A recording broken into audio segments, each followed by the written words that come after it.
Yes, alright. Nyinza okugamba nti akamyufu ka NRM ku bitundu by'ebyalo oba ku mitendera egy'ebyalo ate munnange n'okulonda kw'abavubuka kw'okufuusa ekizibu ku sayidi olwansonga nti emisambagiro oba n'ebikonde bye bisingamu obungi simanyi oba enteekateeka ekwasaganyizibwa tabula ate munnange mbikuleeteddeko beere nga birabira ku nsonga bwe zitambula ku sayidi eyo batambudde mu bitundu eby'enjawulo oba babadde nga batalaaga ate nga ne deputy speaker namulabyeko ebushenyi eyo Konzo Wai kamuleetere ku bannayuganda abeere nga bekkanya ku nsonga zino bwe zitambula ku mulundi ogwabula ate nyinza kugamba nti bali mu kulwana kwereere ensonga zaabwe ziyinza okuba ladde tebaziteesetese bulungi ekyenjawulo ku mulundi guno poliisi oba n'abakuumi b'eddembe bagezaawo kuba nga babatawuluza so sse okuba ate nga balwanagana nabo kyawukanamuko nekyali ekawempe ensonga zino ogenda kubuuzira abo ate munawo zekkanya ogambe nti biwe ebintu ebitambula ku mulundi ogwo oba ku sayidi eyo wabula ate ebino bisaagenda mu maaso ne ku sayidi erya National Unity Platform bavudde nabeera nga beetegekera ensonga zinene era nga nyinza okugamba nti akakiiko kagenda okuba kakwasaganya ebyokulonda ku sayidi eyo bakagiza bujja ne babeera nga bafunamuko n'abo bagenda okuba ate munnange nga bakalaatira ku nsonga ezo n'amanya amayitirivu kale no feels exclusive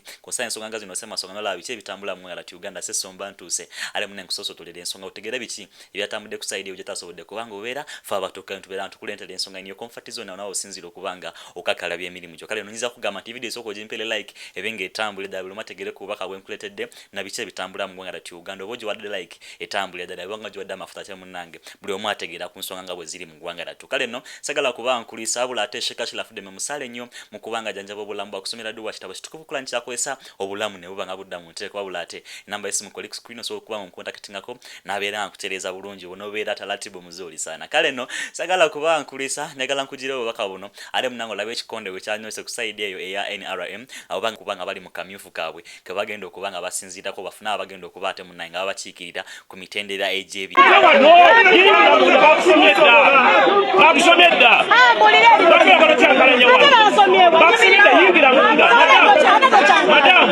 Madam, ono bamusomye dda ayingire. Bamusomye dda yingira. Bamusomye dda yingira. Tetwagala kumanya byamanya go yingira. Bamusomye dda n'obuno kya n'oludda wano. Yingira. Ayingire. Bamusomye dda afe wano. Nze basoma ngenda munda. Bamusomye dda yingira. Ono bamusomye dda n'okujja wano. Yingira. Yingira nze tebannasoma. Yingira.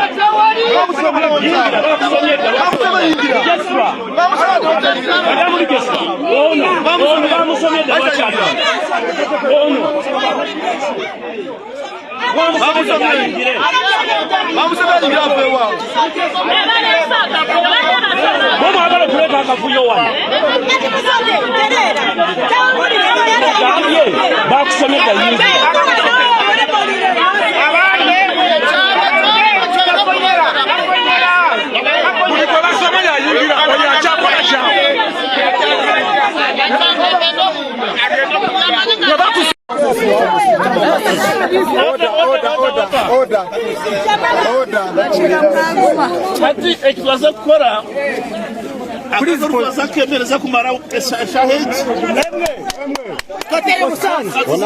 meeting ka security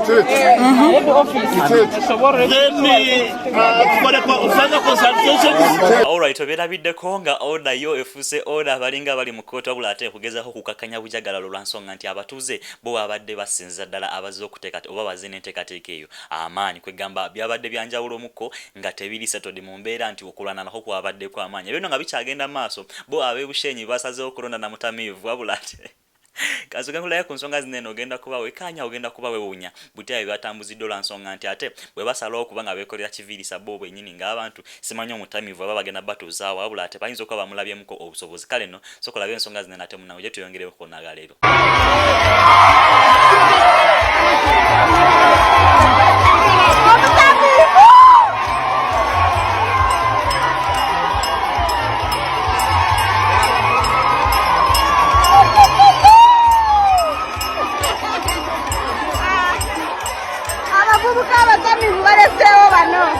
I'm enjoying.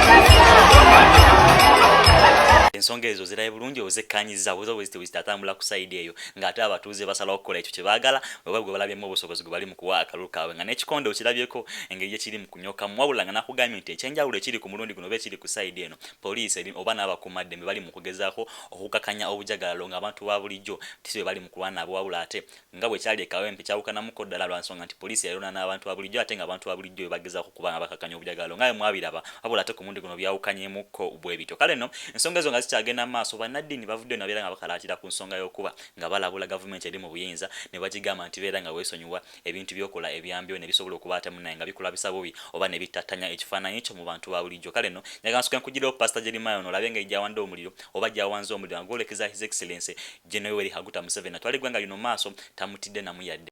Museveni.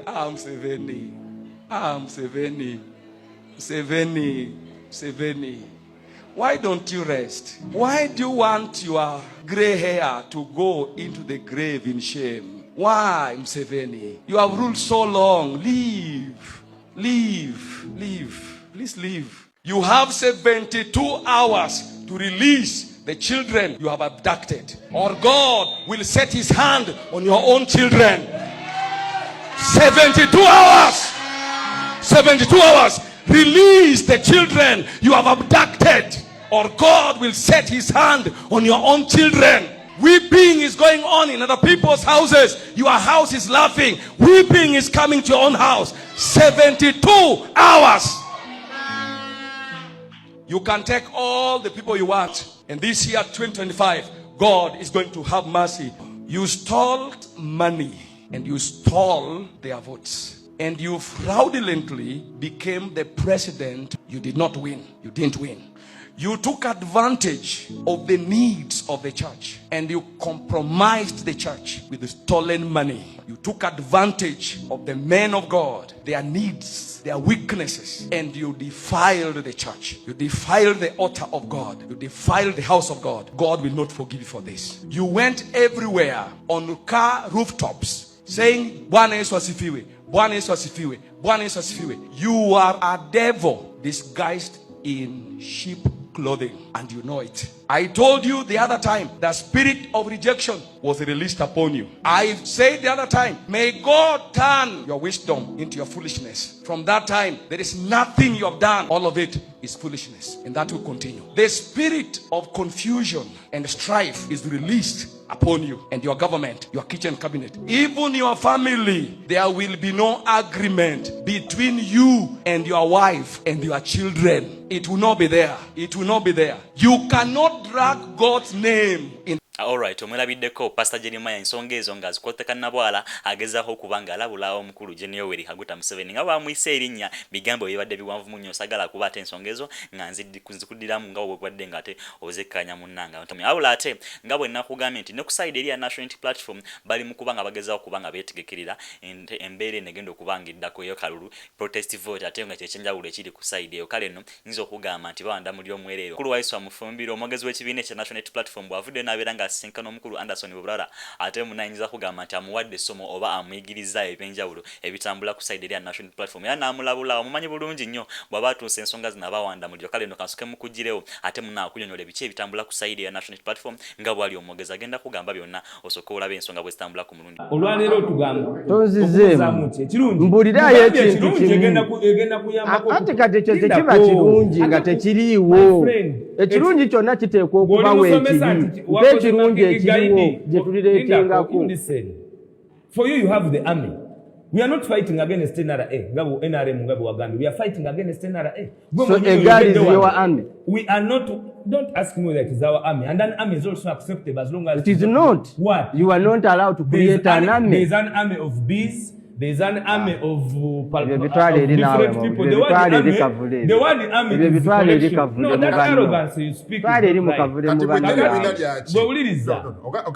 the army until we have that guy cannot be even here I am protesting if you don't know, because this beret by the people who take you is not allowed to be put on, and I'm putting it on in defiance and in protest. This Eddie Mutwe, I'm not supposed to put him on, but I am putting him on in protest and in defiance of the status quo.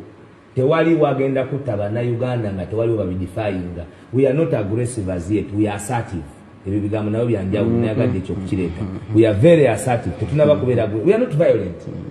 Era tulwana obutakozesa violence oteekawo enjawulo. Naye tewali agenda tukakanya ku kyetuliko in our constitutional right. Tewali tasagamba nti omanyi muli aggressive. Is being aggressive wrong? Every person in life must be aggressive. Bobo ina kyoyagala. Chobola bantu okeera ku 11 n'ovuga ko. That's being aggressive. Owa bulijja abayebasi. Okay? Kakati ate ffe tuli mukwata oli okuba oli aggressive. Mwere kitutawanya nti mwe muli samaanyi. Ffe tubagaana okukozesa amaanyi. Osobola okumpuliriza. Abuze bweyagala omukazi okwata mukwate. Kooti ya Uganda ekamugambye kyetumuvunaana kye batukola. Repu eyo gyayogerako kankyogere mu luzungu kiwuli bantu bakitegeere. Abalungi abatuwuliriza era abatulaba olunaku olwaleero tukyaddeko ewa Sheikh Ashraf Dembe. Sebo sanyusa okubalaba. Amannya agange nze Sheikh Ashraf Dembe akola ku bizibu by'enjawulo. Omuntu singa aba alina ebirwadde musomereddwa tumwa amazzi ga lukuya nga bw'obadde ogalaba tugenda abantu ku kyoto ne twokya emizimu emibi egibabaamu n'okulomba edduwa abantu singa abeera ng'ali wano atuuse sobola okumulombera edduwa ne waba atatuuse nga mpadde amannya ge naye ng'ali wala maneetaase enamba yange yeeno eri 0707363711 nammwe bannyinaffe abali ebweru oyagala okuba nti oyagala okulombera ku dduwa ng'olina ebizibu viza zibuze amaka gakolongotana sente zikola zimpita mu ngalo ojja kumpeereza ekifaananyi kyo n'amanyago ebyo byokka bijja kummala nja kukulombera edduwa ojja kutereera olunaku olusembayo mu mwezi mba n'edduwa eyawamu ffenna n'abalwadde bange abakadde n'abapya. Salaamu alaikum warahmatullahi wabarakatuh. Alright, omulabyeko omukulu Waisa Mufumbiro agezaho kubate munange ng'asomesa amuli wasinkana ku basajja bano aba NRM nyinza okugamba nti babagana kulya matereke lwansonga nti ensonga za website ebisinga zikwanta natabayagala okkalatira ku nsonga ezabajjiddeho kale nno byo bikyatambula webito wabula ate ku side ya National Unity Platform bo bakyabangiza ddala abantu babagambibwa okuba nti batulugunyizibwa era abavuddeyo ne babeera nga bagamba nti omukulu Edi Mutwe nayinza okuba agendera mu mbeera yemu omukulu Honorable Segirinya Muhammad naye gye yagenderamu nga batugamba nti ali mu mbeera nnungi ajjanjabwa wabula ate ng'ali mu kunyigirizwa kale nno bavuddeyo ne babusaane bagamba nti atwagala okumwekeberera ffe nga ffe abasawo abali ku side eya opposition alemento labe ensonga ki ezigenda maaso ku side eyo oba ku bulamu bwo government n'abasawo baayo aba UPDF n'abali mu malwaliro gonna amalala gemuwulira abeeyita abasawo baatugamba nga nti bali mu kwekebejja Segirinya n'avunda Segirinya ng'obulwadde bweyongera kuwaseninga Segirinya naffe ne twagala tumulabeko ne bamutuma twagala tusitukire wamu ffe ng'abasawo abali mu opposition ffe abali mu opposition naffe tutunuleko ku Edi Mutwe n'abalala abo bonna be batokyalinze abo abali mu safe houses naye nga twagalira ddala kati okwagala okusooka okulaba kwona ali fresh eyakakubiro Edi Mutwe bamutuwe tumwekebejje tumwejjanjabire tugende tukole imaging tukole investigation zonna ze tulina okukola naffe tulabe nti ddala tuli bamativu naye mulekeraawo okubeera nga mutulugunya abaana kubanga trauma eno tegenda kukoma wano etandika nga physical trauma naye ate nemaliriza nga egenze psychological kubanga bw'amazima asobolera ddala omuntu okubeera nga this hematoma ebeera emugenze wano ku bwongo obusibo bwe mwasa esobolera ddala okubeera nga omuntu emusuula eddala. But let us fight to ensure that we still have some bit of sanity in this country. I encourage all women, all mothers. Women were the most. Our population is the biggest in the country. We determine a lot as women, as mothers. You don't have to come to the forefront. Everyone can have a part to play. Everyone has a role to play. But I encourage you, all of you, to come out on that day when it comes. Because now we're talking about elections. Mulabyeko omukyalo ate munnaye agezaho okutegeeza nti omukulu Honorable Muhammad Segirinya naye bw'atyo bwe yava mu bulamu bw'ensi eno nga bagamba nti ate bamujjanja bakumbe bongera kubanga bamutulugunya kale nno yembeera yemu omukulu Edi Mutwe gy'alimu essaawa zineno ng'ali mu kkomera wabula ate gye bagamba nti oba gyafunira obujjanjabi ku sayidi eyo kale nno bo bamwetaaga babeere nga bamwekkaanya embeera gy'alimu obujjanjabi bwafuna buli butya nga w'omulidde omukyalo akutegeeza ebigambo bye kale nno feels exclusive ku nsonga ensonga ngezo ssemasonga nolaba biki ebitambula mu ggwanga lyattu Uganda abadde Ssesu tukomawo n'amala mangi.